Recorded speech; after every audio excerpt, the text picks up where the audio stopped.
A'udzubillahi minasyaitonirrajim. Bismillahirrahmanirrahim. Alhamdulillahirabbil alamin. Wassalatu wassalamu ala asyrofil anbiya'i wal mursalin wa ala alihi washabbihi wattabi'in. Rabbi shrah li sadri wa yassir li amri wahlul 'uqdatam min lisani yafqahu qawli. Allahumma shalli ala sayyidina Muhammad wa ala ali sayyidina Muhammad. Assalamualaikum warahmatullahi wabarakatuh. Sobat Winner semuanya yang dirahmati oleh Allah Subhanahu wa taala dimanapun berada. Saya mendoakan semoga sobat winnerku semuanya selalu dalam keadaan sehat walafiat, dilimpahi rezeki yang halal, yang berkah, yang thayyib, yang manfaat. Semoga sobat winnerku semuanya yang saat ini mungkin masih terlilit amanah-amanah hutang, baik riba maupun non-riba. Semoga Allah segerakan kita semuanya terbebas dari hutang, baik itu riba maupun non-riba, dengan cara-cara Allah yang mudah. Tanpa harus menggali lubang yang baru, tanpa harus menyentuh kembali riba, tanpa harus menjual aset, tanpa harus direndahkan, dicaci maki, dikuncing, diolok-olok, dihina, diintimidasi, ditekan oleh manusia lain. Semoga sobat winnerku semuanya yang saat ini mungkin sedang menghadapi kesulitan-kesulitan hidup, semoga Allah bukakan pintu-pintu kemudahan. Dan untuk sobat winnerku semuanya yang saat ini mungkin sedang bersedih hati, semoga Allah angkat kesedihannya, Allah gantikan dengan kebahagiaan.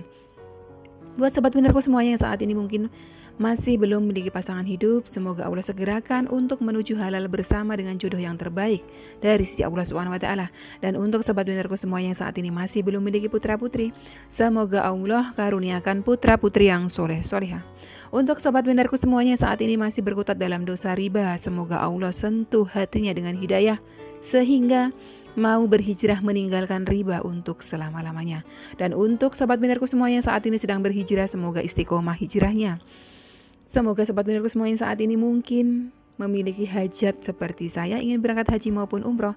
Semoga kita semuanya disegerakan Allah untuk bisa sampai ke tanah suci, menjalankan ibadah haji maupun umroh. Amin. Amin ya robbal alamin.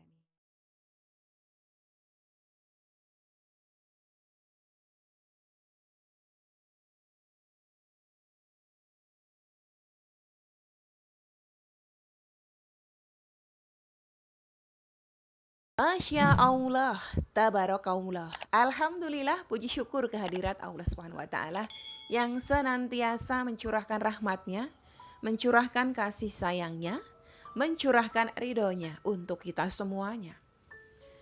Jangan lupa selalu bersyukur, selalu berbaik sangka kepada Rob kita, sobat winnerku, apapun kondisi kita saat ini. Ya, sesuai judul, COVID membuat situasi semakin sulit. Namun riba membuat hidup kita semakin sengsara. Kali ini ada satu buah curhatan dari sahabat kita masuk di sesi curhat bareng Umi.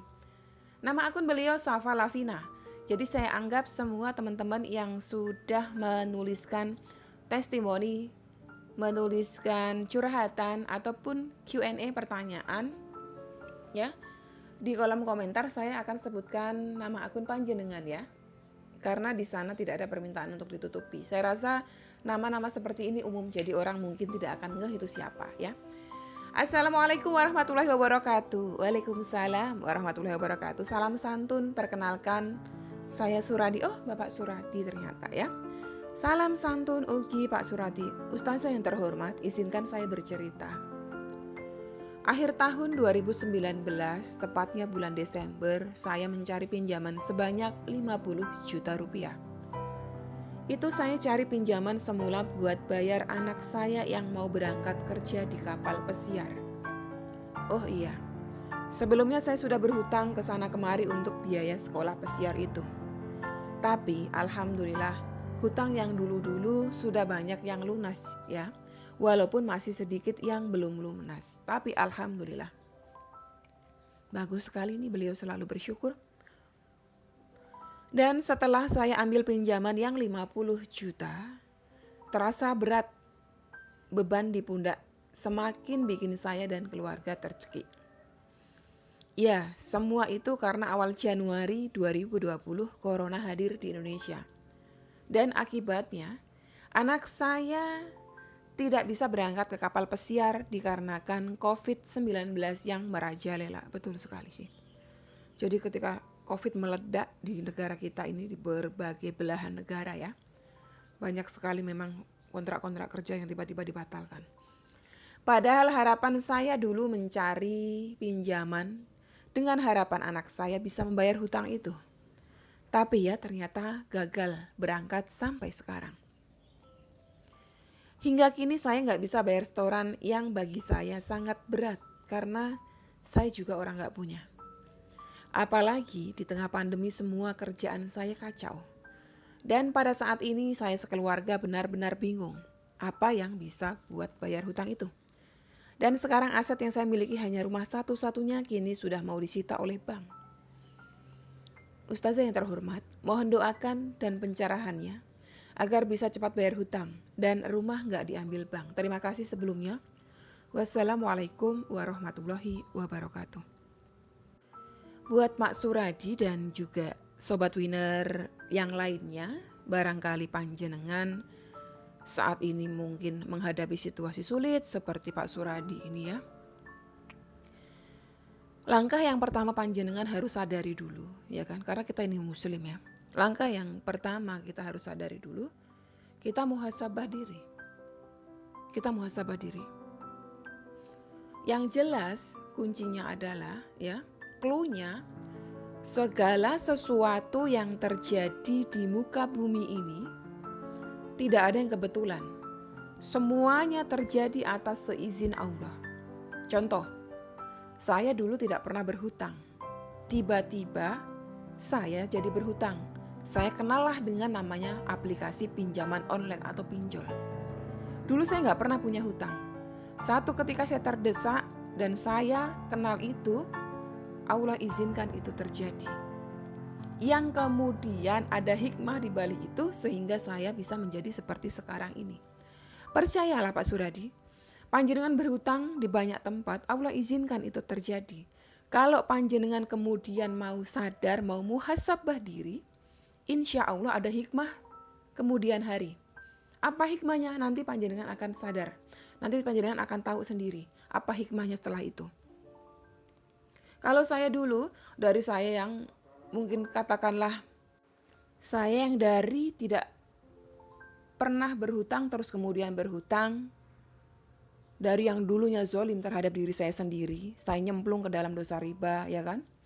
Lalu kemudian saya banyak belajar tentang riba, hingga akhirnya saya sekarang hijrah dari riba, betul-betul tidak akan sentuh riba. Intinya hikmahnya itu selalu ada. Jadi yang pertama yang dilakukan, setelah menyadari bahwa itu semuanya adalah terjadi atas seizin Allah, percayalah, kalau Allah sudah izinkan terjadi, pasti Allah sudah siapkan pertolongannya, karena Allah sudah berjanji. Allah sudah berfirman dalam surah Al-Insyirah ayat ke-5, ayat ke-6, yaitu dipegang tuh ayat ke-5, ayat ke-6 surah Al-Insyirah. Setelah kesulitan ada kemudahan. Percayalah, setelah kesulitan pasti ada kemudahan. Namun kita pertama kali kita muhasabah diri. Hutang tersebut riba apa bukan? Jika hutang tersebut riba, maka segeralah bertaubat, mohon ampun kepada Allah. Karena selama dosa tersebut kita tidak mohonkan ampun kepada Allah, Allah tidak akan ampuni, Allah tidak akan pernah bukakan pintu ridhonya. Tapi kalau kita sudah sadar kita dosa, oh itu dosa besar. Riba itu masuk kategori salah satu dari 10 dosa besar. Efek dari riba itu luar biasa, menyengsarakan di dunia, lebih-lebih nanti di akhirat. Kalau kita tidak segera mohon ampun kepada Allah, kita akan makin sengsara. Jadi yang pertama adalah sholat taubat, taubatan nasuha dulu. Setelah sholat taubat ya kan, panjenengan bermunajat kepada Allah, mohon ampun sebanyak-banyaknya kepada Allah, berbanyak istighfar, perbanyak doanya Nabi Yunus. Itu bagus banget doa Nabi Yunus ya.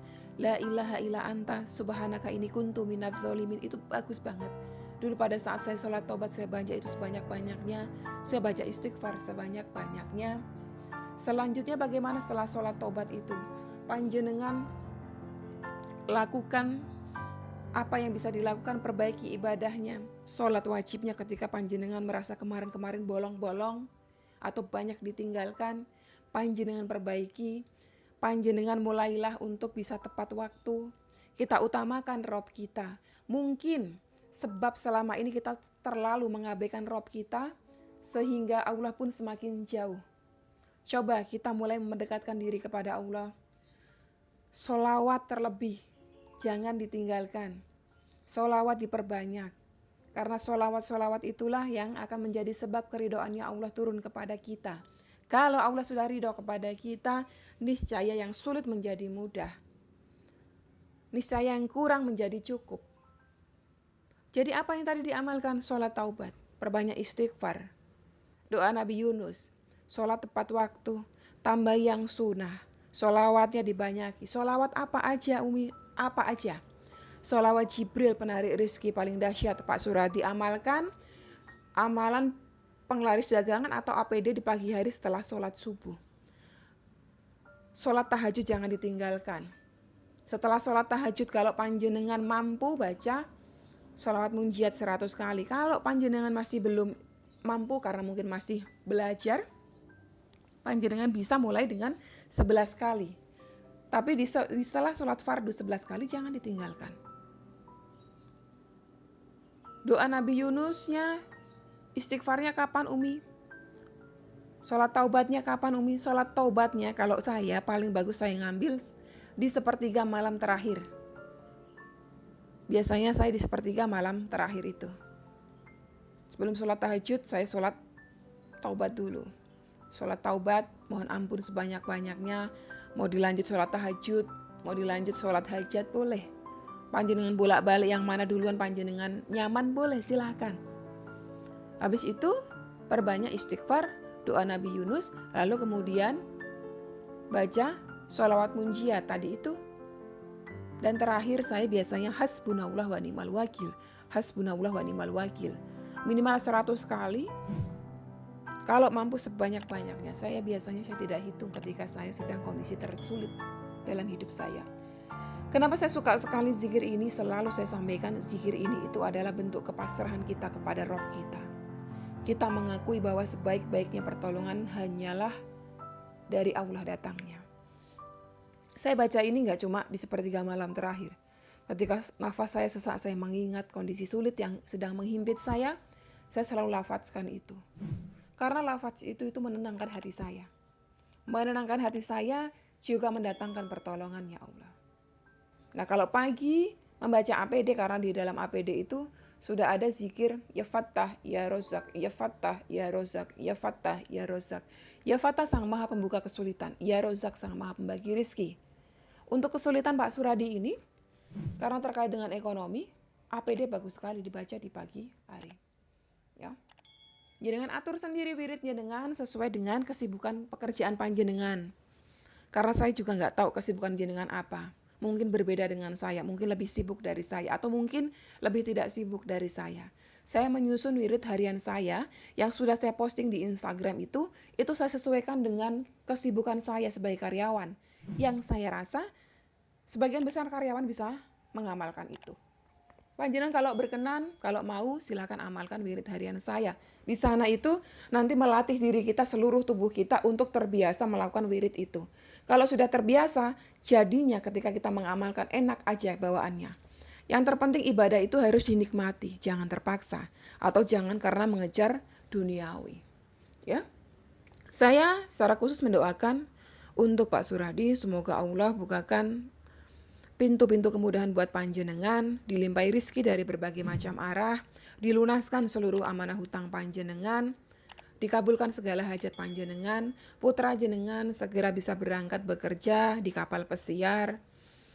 Semoga diberkahi Allah pekerjaannya, amin ya robbal alamin. Sampai di sini dulu video kali ini, semoga bermanfaat buat panjenengan semuanya. Wassalamualaikum warahmatullahi wabarakatuh.